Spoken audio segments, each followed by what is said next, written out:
네, 안녕하세요. 여러분들의 구독과 좋아요로 이 채널이 유지되고 있습니다. 네, 영상 속도는 1.5배를 추천드리는 바이고요. 항상 구독자님, 멤버십 회원님들에게 감사하다고 말씀을 드리면서 이번 내용은 게리 겐슬러 내용과 금리의 추가적인 내용을 좀 보충 설명하는 시간으로 또 준비를 해보았고요. 최근에 이제 알트코인의 시가총액 변동 상황과 스테이블코인의 지금의 상황도 정리를 해서 설명을 드리도록 하겠습니다. 일단 게리 겐슬러가 블랙록 피델리티 포함한 비트코인 현물 ETF 12개를 검토한다라고 나왔는데요. 이 CNBC 인터뷰에서 일단 지금 검토 중이라고 나왔습니다. 이거 계속 들었던 내용 아니냐라고 하실까봐 제가 계속 이야기를 하지만 이 내용은 상당히 상징적이고 의미가 있습니다. 왜 그러냐? 그전에는 자기 밑에 있는 직원들이 거의 다 검토를 하고 계속 보완할 수 있을 만한 여지에 계속 리비전 해가지고 운영사들이 계속 올렸는데 이제는 어느 정도 통과가 가능할 것 같으니 이제 상급자한테 이제 검토하라고 나왔다라는 것이죠. 그래서 이제 막 검토를 했다라는 건 제가 보기에는 1월 달은 조금 무리수가 있고 아마 4월 달에 반감기 시즌하고 맞춰가지고 진행이 되지 않을까. 이건 그냥 개인적인 생각입니다. 왜냐면 이제 막 받았기 때문에 자기도 좀 검토를 했으면 자기 입맛에 또 안 맞을 수가 있잖아요. 이건 회사 생활에도 마찬가지입니다. 예를 들어서 상무님한테 보고를 하는 거랑 전무님한테 보고를 할 때 뭐 글씨체가 마음에 안 들던지 아니면 예를 들어서 뭐 보고서 내용이 약간 좀 입맛대로 조금씩 바뀌잖아요. 그래서 여기 보고할 때 이건 통과가 됐더라도 전문의 입맛에 따른 보고서는 또 따로 준비를 해야 되는. 그러니까 여기도 뭐 그 정도까지는 아니겠지만 거의 뭐 게리 겐슬러가 요구하는 그런 또 사항이 또 추가적으로 있을 수도 있기 때문에 약간 보수적으로 저는 보는 입장입니다. 그 다음으로 JP 모건이 24년도 비트코인 능가할 것이라고 이야기를 했는데 그건 이더리움입니다. 근데 최근에 보게 되면 되게 웃긴 건 JP 모건이 비트코인 그리고 크립토 쪽에 좀 많이 까고 있잖아요. 근데 웃긴 건 오히려 이더리움은 또 좋게 이야기를 하고 있다는 것이죠. 그래서 이 녀석 저번 2017년도 때는 비트코인 샀다 팔았는데 이번에 이더리움을 집중 매집하려고 하는 거 아닌가? 라는 또 그런 생각도 들기도 했습니다. 그 다음에 스위스 7개 주요 은행에서 고객으로 확보한 기간용 비트코인 암호화폐 거래소를 출범한다라고 되어져 있는데요. 아무래도 스위스는 금융으로 먹고 살기 때문에 여전히 발빠르게 진행을 하고 있다고 하는데 과연 부산을 제2의 금융 먹거리로 만든다라고 하는 국내 정부나 국가 쪽에서 얼마나 잘 키워줄 수 있을지 매우 궁금하기도 합니다. 그 다음으로 이번에 업비트 이야기와 김치 프리미엄 이야기를 좀 해보려고 하는데요. 업비트 이번에 거래량이 2조 원을 돌파를 했다고 합니다. 빗썸은 수수료도 받지를 않는데도 불구하고도 업비트가 이 정도까지 선방을 했다라는 것은 상당히 의미가 있어요. 근데 제가 국내 거래소를 누구를 지지하거나 그러진 않습니다. 뭘 돈 받거나 그러지 않거든요. 그냥 여러분들에게 거래 수수료도 아끼면 좋잖아요. 그러니까 거래 수수료 부분에 현물 거래소 제가 레퍼럴 하는 것도 아니고요. 그래서 해외 거래소를 추천하는 것도 아니고 그냥 쓸 거면 차라리 빗썸이 더 낫다라고 이야기를 하는 겁니다. 만약에 업비트도 똑같은 위치로 맞춰서 한다라고 하면 저도 아무거나 쓰셔도 상관이 없을 것 같습니다 라고 곧바로 이야기를 할 수도 있겠죠. 근데 지금은 그렇지 않으니까 조금이라도 더 수익을 가져가시라고 이야기를 하는 것이고, 그 다음으로 김치 프리미엄도 이제 5%대 장중에 5%대가 한번 찍혔던 때가 있었습니다. 지금 시간대로 본다고 하면 간혹 김프가 좀 심한 것은 심하고 심하지 않는 것도 있긴 하지만 대략 지금 녹화 찍고 있는 이 시점으로는 거의 5%대가 좀 많이 있다라는 거. 이것으로 또 알 수 있는 건 무엇일까요? 소액으로 이제 잦은 매매 형태로 이렇게 또 환치기 하는 형태로 진행을 하시면 안 됩니다. 가끔씩 띄엄띄엄 이렇게 진행을 하시는 게 바람직할 것 같고요.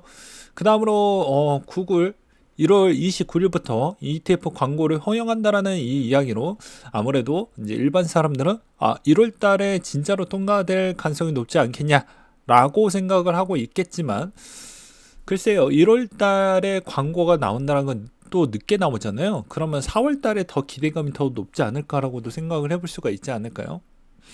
저는 그렇게 또 읽히기도 했었고, 이제 최근에 이제 미국의 금리 동향은 체크를 했으니 미국 바깥쪽에 이제 가장 큰 또 22 부분도 우리는 확인을 하고 넘어가야 됩니다. 근데 이번에 22 총재가 이야기를 했던 부분은 이번 회의에서 금리 인하는 아예 논의조차 안 했다. 그러니까 인플레이션이 아직도 유럽은 좀 더 강력하기 때문에 아직은 검토하고 있지 않는다라는 걸 볼 수가 있습니다. 그리고 대조표 축소 속도와 그 다음에 PPP 긴급 자산 매입 프로그램 만기 도래한 채권을 재투자하는 것을 중단하겠다. 그리고 현재 1조 7천억 유로 정도가 될 것 같다라는 이야기를 또 하기도 했습니다. 그래서 아직은 유럽이 똑같이 맞춰가지고 진행을 해주면 좋겠지만 그렇지는 않을 것 같고, 아무래도 선제적으로 뭐 나머지 국가들 뭐 캐나다나 이런 쪽도 동결을 좀 많이 했고 오히려 인하를 소폭했던 국가들도 일부 있습니다. 근데 똑같은 매개체로 금리를 조절을 할 수가 있는 상태는 아니기 때문에 아무래도 미국과 그 다음에 나머지 국가들에 있는 환율 변화 추이는 더욱더 좀 심하게 움직이지 않을까라는 생각을 해볼 수가 있겠고요. 원화 기준점도 여전히 1,900원대가 있지만 대부분 아시아 쪽에 있는 환율 변화 추이가 내년에 들어갈수록 변동폭이 커질 수가 있으니 그때 비트코인이 이렇게 대부분 환율의 변화 추이에 급락이 나왔을 때는 거의 비슷하게 추세 기반으로 따라갔던 때가 있었으니까 여러분들 지금 시점에서 분명히 이런 생각을 하실 겁니다. 너무 지금 지금이라도 사야 될까요? 하지만 약간 좀 더 기다렸다가 사도 늦지 않는다라고 생각하는 이유 중에 하나는, 저번에도 이야기를 했지만 이 청산 차트를 무시할 수가 없는 이유 중에 하나는 롱이 너무 많이 깨지고 청산이 되면요, 그냥 선물이 그냥 본능하고 똑같습니다. 그냥 누구나 아는 것인데 너무 많이 내려가다 보면 여기서 청산이 됐어요. 그럼 그 다음에 뭘 잡을까요? 여기서 숏을 곧바로 잡지 않습니다. 더 기다렸다가 롱을 다시 한번 칩니다. 그렇기 때문에 롱이 한번 깨지면, 그래서 연달아 깨지는 패턴이 유사하게 나오는 이유가 그런 겁니다. 그러니까 즉 롱 패턴이 좀 더 나와 주어야 된다라는 것이죠. 그래야 가격이 어느 정도 좀 안정세로 돌아가면서 반성을 잡는데, 청산 차트 기반으로 분석을 했었을 때 그런 유형으로 잡히는데, 대부분 이제 여기에서 어느 정도 가격이 좀 더 내려찍고 갈 거냐 아닐 거냐, 이거 좀 예단하기는 어렵겠지만 볼린저 밴드 정도 살짝 위 정도가 가까워지게 된다고 하면 그때는 좀 고려를 하면서 볼 필요성이 있습니다. 물론 이 추세가 아직은 꺾였다라고 보기에는 약간 어렵긴 하는 중에 하나는, 제가 MACD를 좀 많이 본다라고 했었잖아요. 기술적으로 MACD의 가장 기초적인 부분은 이 산 모양을 해주고 있는 이 표가, 산 모양이 과거 대비보다는 이렇게 크게 갱신을 하면서 올라가 주는 게 상당히 좋습니다. 내려가 주면 안 돼요. 그러니까 예를 들어서 보게 되면 이렇게 확실하게 올라갔던 패턴, 이렇게 올라갔던 패턴 형태로 나와주면 올라갔던 패턴대로 올라와 줍니다. 근데 그 다음 산을 갱신을 못했을 경우에는 힘이 빠집니다. 추세적으로. 확실히 추세적으로 빠지죠. 그렇기 때문에 이번에도 마찬가지로 갱신을 해줘서 힘은 남아져 있지만 그 터닝 포인트는 아무래도 볼린저 중심선 기반에 가까워질 때 전환점에 매기치가 좀 나올 것 같다. 그래서 단기적으로는 그 시점으로 좀 잘 챙겨보시면서 보는 게 맞지 않을까 싶고요. 시간 관계상 기술적 지표를 그냥 짧게 이야기를 하는 것입니다. 그 다음에 금리 인하 시계를 본다라고 하면 JP모건은 5번, 골드만삭스 3번, 소시에테 제네랄은 6번, 캐피탈 이코노믹스 7번. 미쳤죠. 근데 저는 앞으로 금리 인하 관련된 추가 보충 사항은 전 이렇게 좀 보고 있습니다. 왜 이렇게 많은 베팅을 하냐? 그 이유는 이 밑에 있는 자료를 좀 참고하시라고 말씀을 드리는 거예요. 1번부터 5번 때까지, 이때까지 금리 인하가 있었을 때 어땠습니까? 그냥 한번 찔끔찔끔 이렇게 내렸던 추이가 아니고 다 똑같은 패턴으로 한번 인하를 할 때 위기가 크게 와서 팍팍 내렸죠.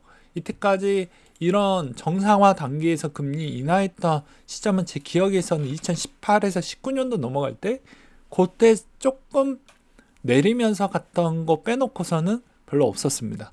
그리고 나서 코로나로 그냥 한 방에 제로까지 내렸던 기억만 있었고, 그 이전에는 거의 그렇게 했던 측면이 거의 없었어요. 그래서 아마도 대부분 글로벌 IB 쪽에서는 그런 동향을 좀 보고 있는데, 일단은 뭐 특별한 위기가 아니고 정상적인 루틴에서 본다라고 하면 아무래도 연준은 이렇게 할 것 같습니다.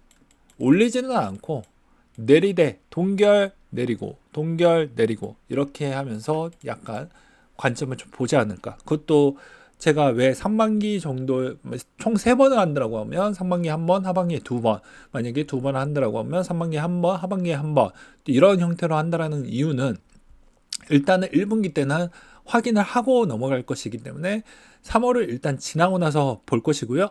6월 달에 한번 할까 말까 정도가 될 것 같습니다. 왜 그러냐면 12월 달 지표도 보게 되면 그렇게 썩 나쁘지는 않거든요. 굳이 인하를 미리 땡겨가지고 할 필요성은 없고, 오히려 6월 달 정도나 5월, 6월 요 사이에 한번 할 것 같고, 그 다음에 연달아서 뭐 9월, 뭐 11월 요때 붙어가지고 할 수도 있겠죠. 그러니까 요 시점에 좀 뭉텅거려서 할 확률이 매우 높다. 그것도 분기마다 점도표가 나오는 시점에 맞춰가지고 할 것 같다라고 저는 생각을 합니다. 분기에 한 번씩 점도표 결과치가 나오니까요. 그래서 저는 그렇게 좀 보수적으로 보고 있습니다. 왜 보수적으로 보냐면 너무 희망을 돌렸을 때 좌절이 크게 나오잖아요. 그걸 좀 방지하고자 이야기를 하는 겁니다. 그래서 이제 커지는 연착륙 가능성. 이제 이번이 정말로 파월이 그렇게 쌍욕을 쳐먹었지만 진짜 자기를 마지막으로 재평가를 받을 수 있는 구간 중에 하나는 이거 진짜 연착륙으로 잘 금리 인하하면서 했다라고 하면 이건 진짜 역사에 많이 남을 겁니다. 아, 이렇게도 할 수가 있겠구나라는 걸 볼 수가 있고, 그만큼 경제가 빠른 발전과 데이터가 잘 직결이 돼서 판단하기가 좀 좋았다라는 평가가 같이 나올 수가 있어요. 그래서 이거가 이제 뭐 골드만삭스나 바클레이즈 같은 경우도 이제 좀 더 앞당겨서 이야기를 했기 때문에 금리 부분에 따른 시그널로 그렇게 많은 조정은 크게 나오지는 않을 것 같다. 만약에 크게 나온다, 생각보다 많이 밀렸다라고 하면 그때 줍줍을 무조건 하셔야 되지 않을까 싶고요. 그 다음에 제가 마지막으로 준비했던 내용 몇 가지 좀 보고 넘어가도록 하겠습니다. 그 내용은 무엇이냐면 이 내용입니다. 그냥 짤로 준비를 했는데요. 자, 우리 여기 몇 번이나 왔던 것 같아요? 몇 번 왔나요? 이거 아시죠? 투모로우 영화입니다. 엣지 투모로우 영화인데요. 제가 왜 갖고 왔냐? 자, 당신은 죽는다. 무슨 짓을 해봐도 여기를 넘지 못했다라고 하면서 이제 다시 한번 교훈을 주죠. 여기서 포기하려고 하는 자, 다시 도전하려고 하는 자라고 볼 수가 있는데요. 마찬가지로 여기에서 대부분 저것은 트레이닝을 하시는 분들에 한해서 들어주시면 좀 좋을 것 같아요. 내가 몇 번을 해봤는데 실패를 했더라. 왜냐? 항상 트레이닝을 하다 보면 좌절이 빨리 옵니다. 근데 그것을 자기가 거울을 보면서 내 자신을 극복을 해야 되는 거예요.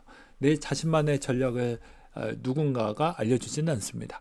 내 적성에 맞게끔 그 스타일, 투자 스타일을 내가 찾아야지 남이 찾아주지는 않거든요. 남은 그냥 정보와 그 다음에 약간의 노하우 정도까지만 알려줄 수가 있는 것이지 나머지는 없습니다. 그렇기 때문에 이번에도 마찬가지로 만약에 조정이 나온다고 하면 어떻게 나와 줄까요?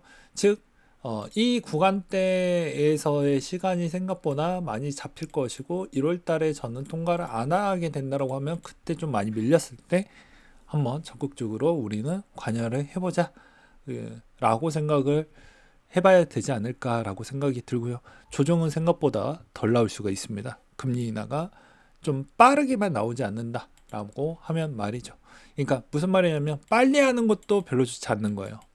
그냥 확인하고 이렇게 확인하고 내려가는 게 훨씬 더 좋습니다. 빨리 내려간다는 건 경기가 박살난다라는 거와 같은 부분이기 때문에 코인이 뭔 중요하겠습니까? 뭐 사람 다 뒤져나가면 뭐 코인을 하겠습니까? 그러니까 코로나 때도 선물 다 서버 터지면서 코인 뭐 박살이 났죠. 그때 한 가격대가 거의 300만 원대 거의 근접할 만큼 내려왔던 걸로 기억이 나는데, 그러니까 마찬가지로 이번 형태에서는 그때와는 좀 다르긴 하지만 만약에 원만하게 잘 경기가 연준이 생각했던 대로 만약에 그렇게 가준다고 하면 이번에는 좀 다를 것 같다. 그리고 시간이 조금 넘긴 했지만 하나 더 말씀드린다고 하면 최근에 USDC의 자금이 조금씩 발행이 되어 가고 있는데 기존의 불장이었었던 걸 다 메꿔주었습니다. 이 이후 자금이 더 늘어날 수 있는지 여지도 좀 확인을 해봐야 되는 구간으로 볼 수가 있지 않을까 싶습니다. 이거는 달러에서 본 거예요.